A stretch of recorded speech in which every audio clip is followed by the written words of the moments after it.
The Last of Us Partea 2 este un joc despre vânătoare și cântatul la chitară.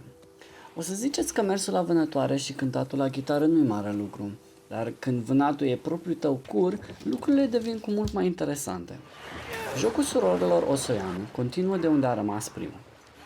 Câte ori venim acasă, încearcă niște emoții foarte puternice.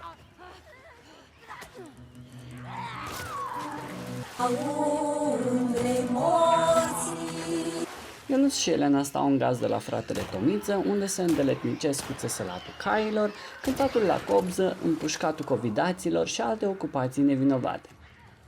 Nu prea am ce reproșa lui noi doi amândoi partea 2, în afara faptului că animațiile pentru mișcarea buzelor sunt puțin cam dubioase, dar jocul arată superb și totul se mișcă precum o pictură în moțiune. Păi și o să întrebați, care-i treaba cu jocul ăsta? Ce vrea jocul ăsta de la tine? Foarte bună întrebare, amicul meu cibernetic. Jocul ăsta vrea foarte mult să-ți placă de cineva.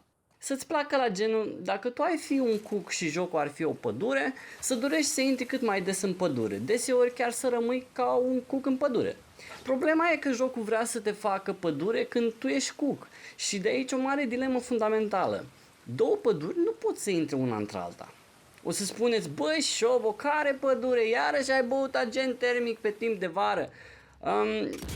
Probabil că nu destul, pentru că jocul e împărțit în două personaje, Ellie și Abby.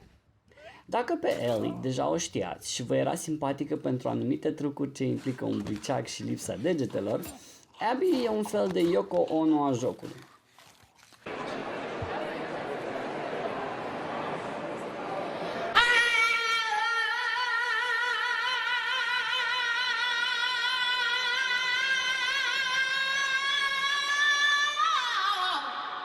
Sigur, îți dai seama de la început că a terminat facultatea de educație fizică și sport cu specializarea pe spartul capetelor și lucrarea de doctorat rezistența materialului cranian la unificarea în accelerare cu crosă de golf din apropiere. Oricât de mult ar încerca jocul să te convingă că e o persoană reală, cu motive reale și sentimente autentice, toată personalitatea ei se aruncă de la etaj la fiecare conversație ca muci în fasole. Muci pe care vei fi nevoit să-i savurezi aproximativ 15 ore, întrucât jocul are aproape 30 de ore.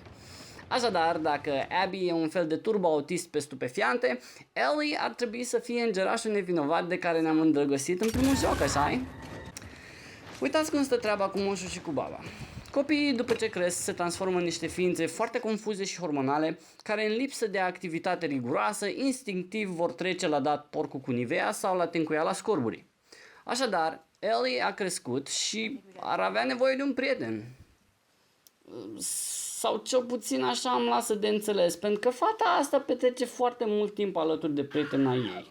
Prietenă inocentă, întreprinzând activități la fel de inocente în spații cât se poate de inocente. Deci fata noastră nu mai este lemn de icoană și nici ușă de biserică și nevoile de bază și le rezolvă și ea cum apucă. Cu bâta, ba cu cheatra, ba cu arcul și săgeata, ba cu pușca și pumnalul, sângerând ca animală, ba cu o mină pe jos, că așa este frumos.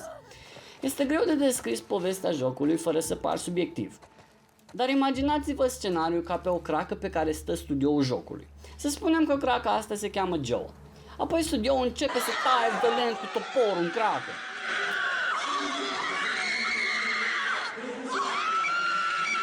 Așadar, scopul tău în joc este să eviți să devii îngrășământ pentru flori, în timp ce armata română te vânează ca pe un porc mistreț de ziua Sfântului Ignat. Tot jocul ai să fii vânat și în tensiune, fiindcă dacă nu tăbărăsc covidații sau soldații pe tine, povestea o să aibă grijă să îți dea cu șutul în suflet de fiecare dată când începe să îți placă vreun caracter. Prin urmare, jocul se ridică la așteptările mele și chiar sunt bucuros că am dat toate bonurile de masă pe luna asta ca să-l cumpăr.